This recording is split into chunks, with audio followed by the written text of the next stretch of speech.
Yes, leo tuko kwenye sherehe ya mtoto wetu, si ndio? Hongereni kwanza, mmekuza. Asante. You good? I'm good. Umependeza sana, mashallah. Asante. Au na utuje unachangia? Of course. Okay, long time hatuja kuona muda mrefu, au ndio mambo ya uzazi? Mimi nipo, wewe ndio hujaniona. No, yani tunakutana like labda sometimes huko juu unakimbia na nini? Kitu gani kinakusababisha unakimbia sana media? Nakimbia sana media. Kwa sababu sipendi masuala ya media. Okay. Lakini wewe ni mwigizaji Vanessa? Yeah. Ni mwigizaji ambaye hutaki watu wajue vingine kuhusu wewe? Yeah, ukiniuliza kuhusu uigizaji wangu, kuhusu kazi yangu nitakujibu. Okay. Sawa, tuzungumzie siku ya leo. So far leo tunasherehekea mwaka mmoja wa mtoto. Tuambie kuhusiana na, kwanza ni sister au mdogo wako? Ni dada yangu. Dada yako. Ni wangapi anakufuatia? Ni mkubwa, mimi ni kama watatu. Of course, so baba mmoja mama mmoja, ni kazini wangu, mamangu na mama yake. Wanashare, kwa hiyo ni mtoto wa mamangu mkubwa. Sawa, ni kile ka festival kale? Ni ka festival katoto ketu. Na wewe unaona ka festival. Ni mwaka mmoja wote? No. Ni mwaka mmoja? So mwaka mmoja. Mtoto wangu amezaliwa mwezi wa ngapi? Mwezi wa 8 mwaka jana. Wa kwake ni mwaka mmoja. Tumepishana miezi mitatu. Ni sawa kuhesabu. Sawa, you are mature enough sasa hivi. Unazungumzaje kwa Vanessa kuwepo kwenye uzazi? Unajua kuna zile moment ambazo pengine ulikuwa unaishi mara ya kwanza, inabidi uzipotezee sasa kwa sababu unaenda kuwa mtu mzima, unakuwa kiakili, uzazi, kulea na nini? Ni vitu vingi vimebadilika kwa sababu kuna mtu amezaliwa, nimezalisha mtu ambaye natakiwa kumwangalia, ananikeep busy. Kwa hiyo ni kama ni akili inakuwa. Uwezi kuwaza kama ulivyokuwa unawaza mwanzo, sababu natakiwa niwaze kwa ajili yangu, kwa ajili yake. Kwa hiyo vitu vingi vinabadilika. Vitu gani ambavyo ulikuwa unafanya mara ya kwanza na sasa hivi umeachana navyo kabisa baada ya kupata mtoto? Nilivyokuwa nafanya mara ya kwanza. Sijabadilika. Unajua mimi hata sijui nisemaje. Sioni kama kuna mabadiliko makubwa. Unajua mimi ni mtu wa nyumbani siku zote. Kwa hiyo labda tu ule utoto mwingi, sijui umetoka huku, akili yako inawaza kununua hiki, kufanya hiki, lakini sasa hivi unakuwa unawaza okay, I have to save for the baby, kwa ajili ya future yake. Ni mambo yote ni mfumo wa maisha tu unakuwa unabadilika automatically. So kama wewe unakuwa unaamua, bali maisha yenyewe yanakutaka wewe ubadilike, kwa sababu kuna mtu unamwangalia, kuna mtu yeye ajui kama umepata hujapata, yeye anatakiwa akue akiwa kwenye misingi mizuri. Kwa hiyo vitu automatically vinabadilika. Okay, sawa. Vanessa tunajua ni mwigizaji na pia kazi na muhitaji.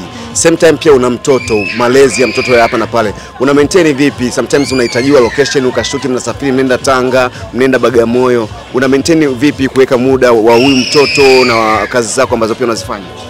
Toka nimejifungua sijapata kazi ya kusafiri, ya kwenda mkoani. Kazi zangu ni za hapa location, na sisi unajua tufanye kila siku.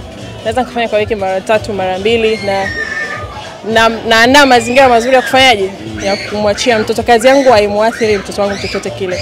Sasa hivi ni big boy, ni mkubwa. Ni mkubwa, kwa hiyo naendelea na kazi.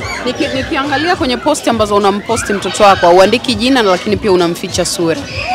Ni nini ambacho unakiepusha? Ni kwamba unasubiri deals ndo uweke jina la mtoto na sura, au ni nini hasa? Sioni kama kuna walazima wa kuposti jina la mtoto wangu ama sura yake.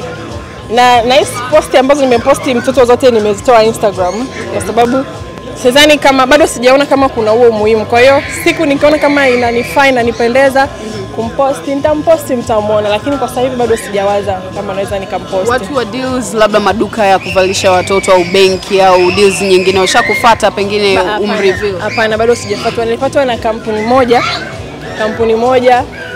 Tuko kwenye maongezi bado. Na wakikufuata kama hivyo, unamhusisha na babake kwamba nataka kumwachia sura mtoto, au yeye ana shida kuhusu kumwachia sura mtoto? Of course kitu chochote kile lazima kimhusishe babake. Kwa hiyo kama naona kuna kitu ambacho ni kwa ajili yake ya mtoto na babake anatakiwa kujua, atajulishwa. Kulikuwa na story nyingi sana kwenye mitandao kwamba you guys, wewe na baba mtoto wako, mko na maneno mazuri, labda watu wanasema kwamba Vanessa sio apewe matumizi na baba mtoto na nini kama iko. Ni kweli unapata matumizi? Haijawahi tokea haujapewa? Hapana. Sawa. Na juzi kati pia niliona post ya bibi yake. Mno social ni bibi yake. Maana watu waliibuka maneno kipindi kile mzazi mwenzako anaoa, akaibuka mama mmoja akisemekana kwamba ni mama yake na Azizi. Watu wakasema sio mama yake, na juzi kati tumeona kama mnawasiliana na nini. Ni kweli? Hayo masuala mengine mimi siwezi kuongelea masuala ya familia za watu kwa sababu ile yeye anajua zaidi kuliko sisi wote.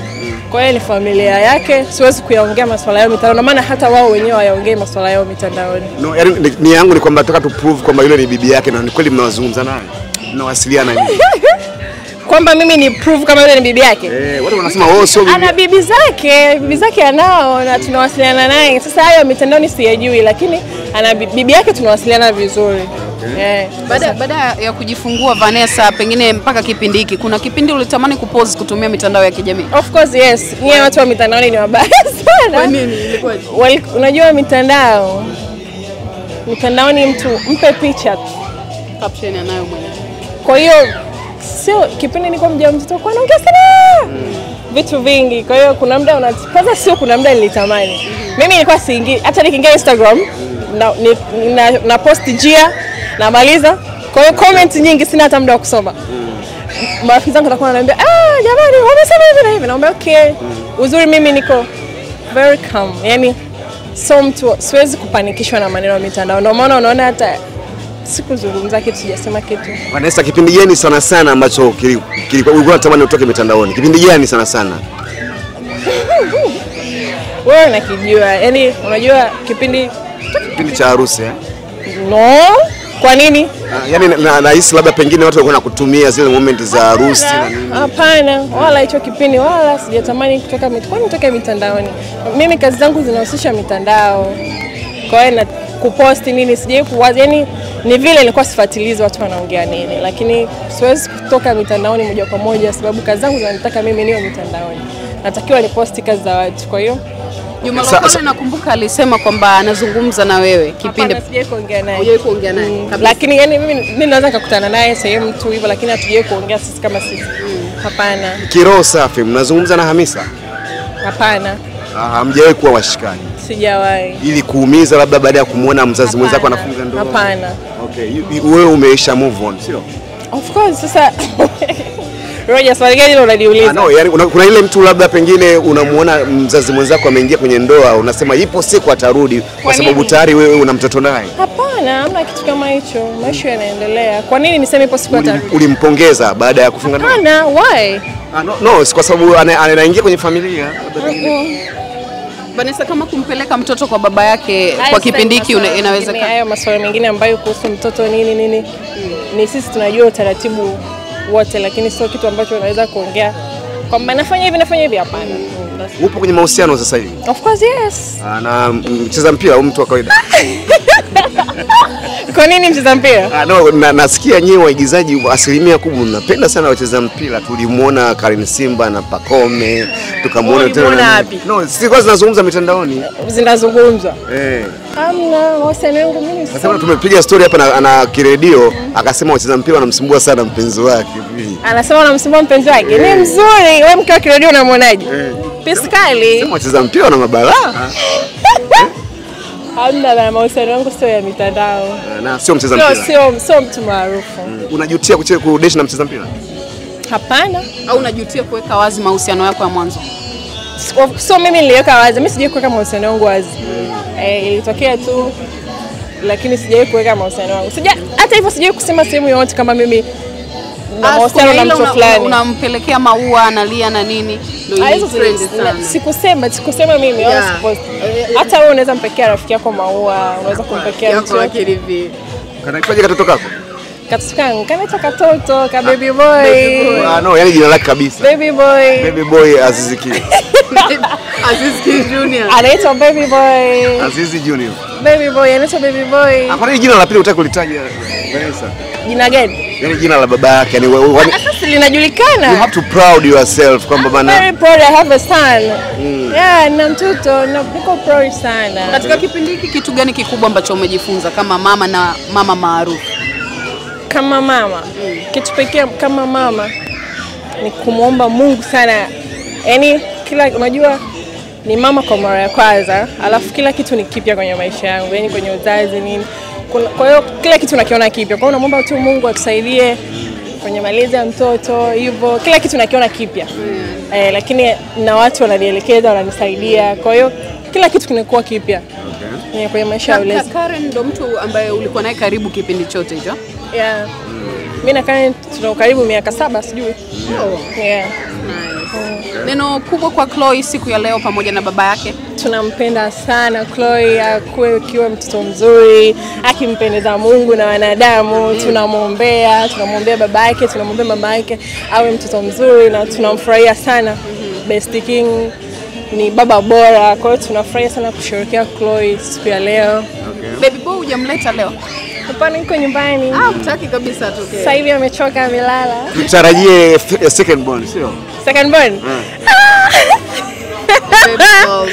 Bado subiri kwanza akue. Of course nitakuwa na mtoto mwingine, lakini sasa hivi akue kidogo apate mapenzi ya mama, ya baba. Yeah, of course. Ndoa umefikiria au mapema sana? Ndoa ni mipango ya Mungu. Ikija siwezi kukataa. Ikija nimependa, you are too smart sana. Hongera. Au umerelax kwa sababu before ulisema bana let me break. Kwa ajili ya my interview, my pressure wagombanishi. Sio tu wagombanishi. Nyie ni wagombanishi. Nisikie Vanessa. Vitu vinaenda mitandaoni ndio maana sisi tunauliza. Hadi ndio tunavyoviona. Wewe unakuja na swali una majibu yako kichwani, unategemea nini? Unacheka. Mnakuja mna majibu yenu yote kichwani. Yeye wagombanishi sana. Okay, no sio wagombanishi. Unajua mimi na kazi. Kwa nini uanze kunihoji maswali mengine nje ya kazi ambayo siyazungumzie sehemu yoyote? Unajua wewe ni kioo cha jamii. Kitu chochote kinachokuhusu watu wanatamani kukijua. Sawa. Kila la kheri Vanessa. Vanessa, la mwisho kabla hujaondoka. Ikitokea mcheza mpira anataka kukuoa, mfunga naye ndoa. Sana nao watu. Unawakataa? Uwapendi sisi. Acha mambo yako bwana. Acha nimesimama muda mrefu. Unajua mimi la mwisho, yani mimi la mwisho. Yani nasema ikitokea mcheza mpira anataka kufunga ndoa na wewe. Mimi bado mzazi, ngoja nikasimame. Lakini uko tayari, si ndio? Kwani unang'ang'ana na wacheza mpira Roja? Uwapendi Karima Story Live. Bonyeza hapa kusubscribe na bonyeza hapa kwenye alama ya kengele ili usipitwe na video mpya kila inapowekwa.